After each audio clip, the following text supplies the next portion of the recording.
손녀를 보지 못했습니다. 3년 만에 돌아왔는데 아무도 없었습니다. 집도 있고 길도 있고 나무도 있었는데 사람이 없었습니다. 117명이 흔적도 없이 사라졌습니다. 전쟁도 없었습니다. 비도 없었습니다. 싸운 흔적도 없었습니다. 단 하나, 나무 기둥에 글자 하나만 남아 있었습니다. 크로아토안. 할아버지 존 화이트는 그 글자 앞에 서서 오래오래 서 있었습니다. 딸은 어디 있을까요? 갓난아기였던 외손녀는 살아있을까요? 이것은 역사책 속의 미스터리가 아닙니다. 한 할아버지가 손녀를 찾아 헤맨 가슴 아픈 이야기입니다. 지금부터 시작하겠습니다. 때는 1587년 여름, 영국 플리머스 항구에 배 세 척이 닻을 올렸습니다. 배에 탄 사람은 117명, 남자도 있었고 여자도 있었고 아이들도 있었습니다. 이들은 모두 같은 꿈을 품고 있었습니다. 새로운 땅에서 새로운 삶을 시작하는 것. 영국은 좁았습니다. 땅도 좁고 기회도 좁고 희망도 좁았습니다. 귀족이 아니면 아무리 열심히 일해도 형편이 나아지지 않는 나라였습니다. 그래서 이 117명은 결심했습니다. 아무도 가지 않은 땅으로 가자. 우리 손으로 직접 일구는 땅을 갖자.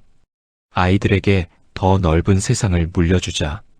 배가 출항하던 날 아침 부두에는 눈물이 많았습니다. 남겨진 어머니들이 손을 흔들었습니다. 아이들은 배가 보이지 않을 때까지 난간에 매달려 손을 흔들었습니다. 그 117명 중에 한 젊은 부부가 있었습니다. 아내의 배가 불러 있었습니다. 만삭이었습니다. 그 부부의 이름은 아나니아스 데어와 엘리너 화이트.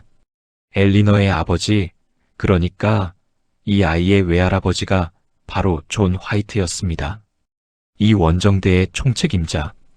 딸이 아이를 낳는 것을 직접 보고 싶었습니다. 그래서 함께 배에 올랐습니다. 배는 대서양을 향해 나아갔습니다.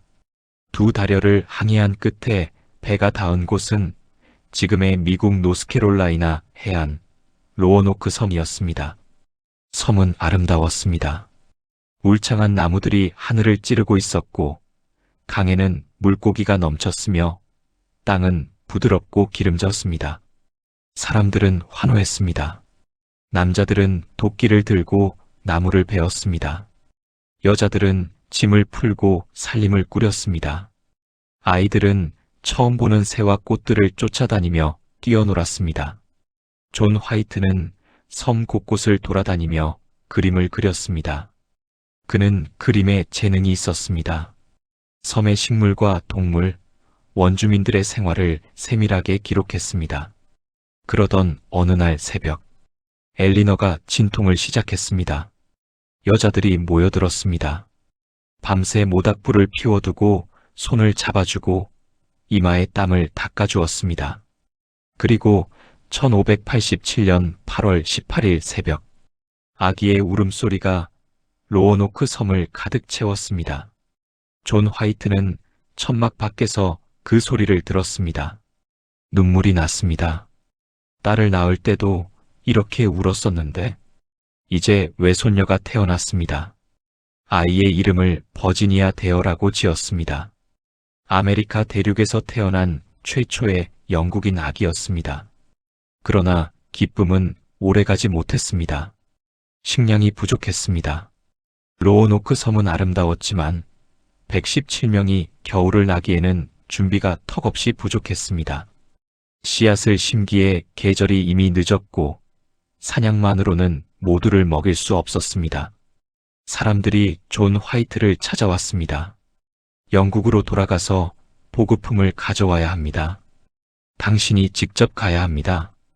당신 말을 여왕이 들어줄 겁니다. 화이트는 거절했습니다. 나는 지금 갈 수 없소. 딸이 막 아이를 낳았소. 이 상황에서 어떻게 떠난단 말이오?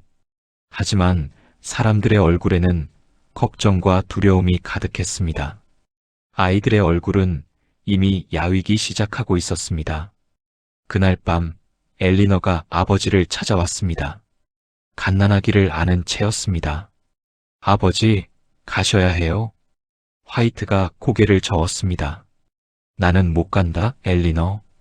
너를 두고 어떻게 가느냐? 엘리너가 조용히 말했습니다.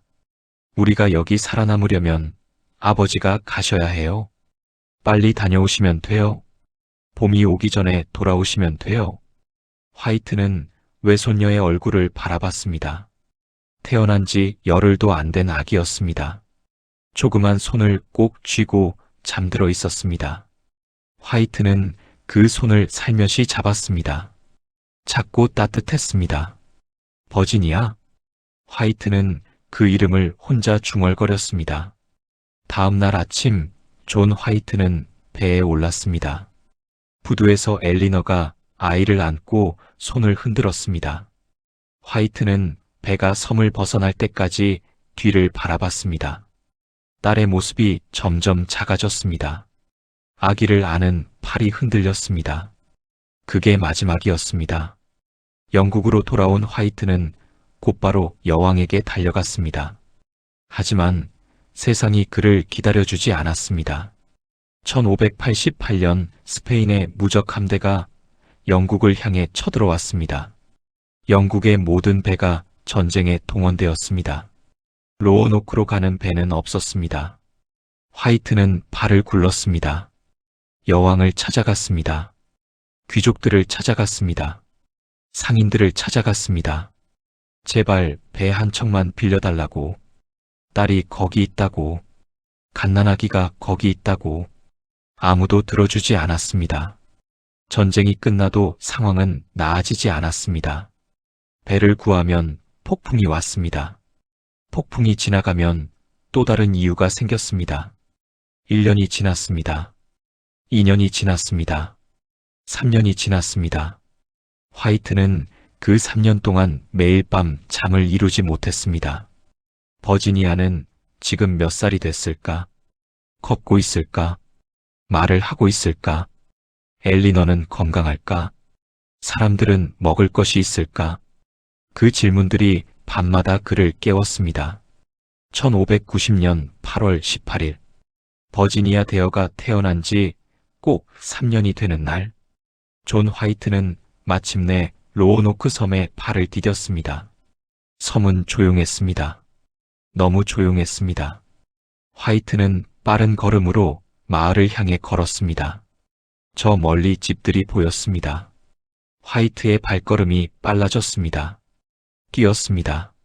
마을에 도착했습니다. 사람이 없었습니다. 엘리너?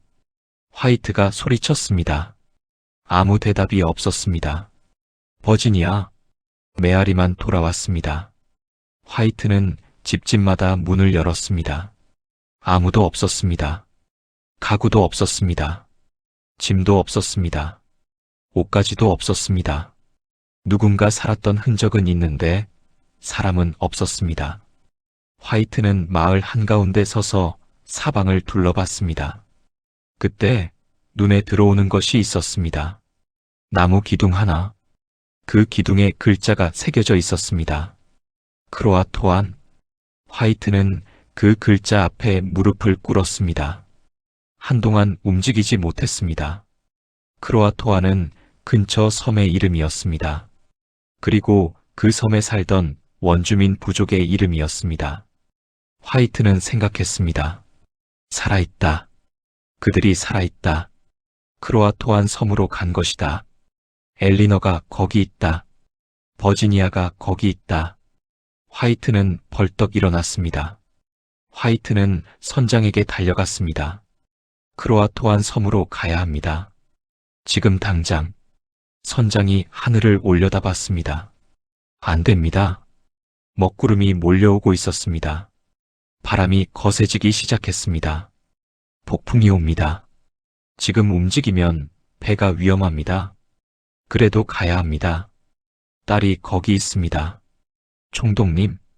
선장의 목소리가 낮아졌습니다.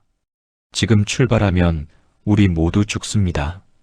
폭풍이 몰아쳤습니다. 배가 흔들렸습니다. 파도가 갑판을 덮쳤습니다. 돛대가 부러졌습니다. 배는 크로아토안 섬으로 가지 못하고 바람에 밀려 대서양으로 떠내려갔습니다. 화이트는 갑판에 서서 로어노크 섬이 멀어지는 것을 바라봤습니다. 비가 쏟아졌습니다. 바람이 울부짖었습니다. 화이트의 얼굴에도 무언가가 흘러내렸습니다. 빗물인지 눈물인지 알 수 없었습니다. 배는 영국으로 돌아갔습니다. 화이트는 다시 배를 구하려 했습니다. 하지만 이번에도 세상이 도와주지 않았습니다. 돈이 없었습니다. 배를 빌려주겠다는 사람이 없었습니다. 로어노크에 관심을 가지는 사람이 없었습니다. 화이트는 늙어갔습니다. 머리가 새었습니다. 몸이 굳어갔습니다. 그래도 포기하지 않았습니다. 편지를 썼습니다.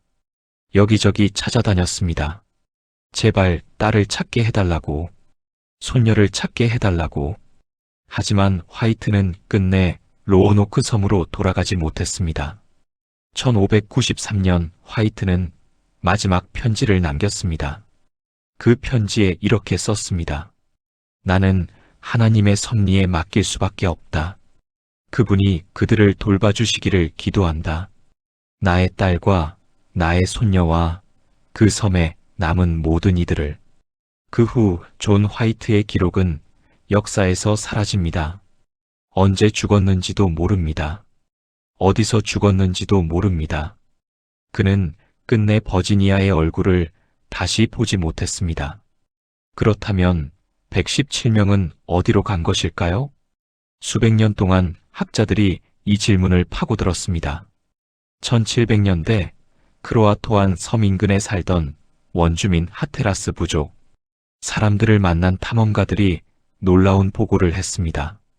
이 원주민들 중에 눈이 파란 사람들이 있었습니다. 피부가 유독 밝은 사람들이 있었습니다. 그리고 무엇보다 영어와 비슷한 단어들을 쓰는 사람들이 있었습니다. 배를 뜻하는 단어, 불을 뜻하는 단어, 몇몇 이름들. 그 발음이 17세기 영어와 너무나 닮아 있었습니다. 학자들은 조심스럽게 결론을 내립니다. 로어노크의 117명은 크로아토안 섬으로 이동했고 그곳의 원주민들과 함께 살기 시작했다고. 그들은 죽은 것이 아니었습니다. 사라진 것이 아니었습니다. 살아남은 것이었습니다. 다른 방식으로 버지니아 대어도 살아남았을 것입니다. 원주민 아이들과 함께 뛰어놀며 자랐을 것입니다. 두 언어를 섞어 말하며 자랐을 것입니다. 아마도 결혼을 했을 것입니다. 아마도 아이를 낳았을 것입니다. 그 아이들의 피 속에 로어노크의 기억이 흘렀을 것입니다.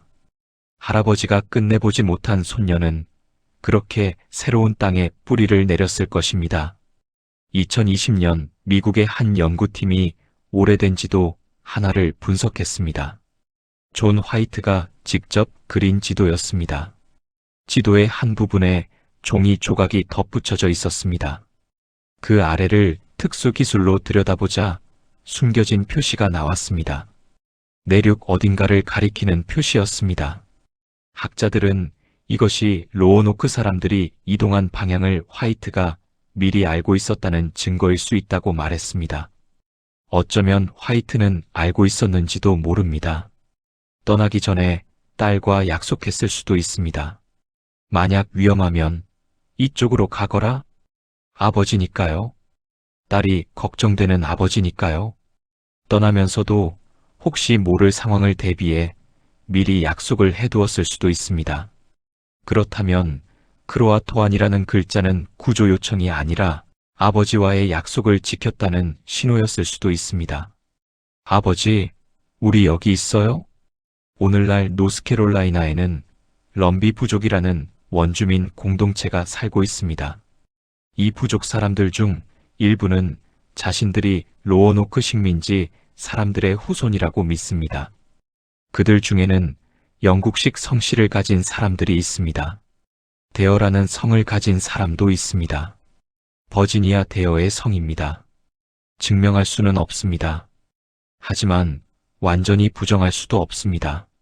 만약 그것이 사실이라면 버지니아 대어는 사라지지 않았습니다. 아메리카 대륙 최초의 영국인 아기는 두 문화 사이에서 새로운 뿌리를 내리고 후손을 남기고 지금까지 이어져 내려오고 있는 것입니다. 할아버지가 끝내 찾지 못한 손녀가 사실은 가장 깊게 살아남은 것입니다. 존 화이트의 이야기를 처음 알았을 때 가슴이 먹먹했습니다. 보급품을 가지러 간다며 배에 오르면서 손녀의 작은 손을 마지막으로 잡았던 그 순간이 3년을 기다려 돌아왔더니 아무도 없던 그 섬이 폭풍에 밀려 다시 멀어져가는 섬을 바라보던 그 눈빛이 우리 모두 알고 있지 않나요? 그 마음을 사랑하는 사람 곁에 있어주지 못했던 순간, 돌아왔을 때 이미 늦어버린 순간, 그래도 포기하지 못하고 편지 한 장 쓰던 그 마음을 로어노크는 미스터리입니다. 하지만 그 안에는 미스터리보다 더 오래된 것이 있습니다. 가족을 향한 마음, 그것만은 400년이 지나도 변하지 않습니다. 로어노크 식민지 실종 사건은 1590년 공식 확인된 이후 현재까지 미해결 사건으로 남아 있습니다. 버지니아 대어는 아메리카 대륙에서 태어난 최초의 영국인으로 기록되어 있으며 117명의 행방은 지금도 밝혀지지 않았습니다.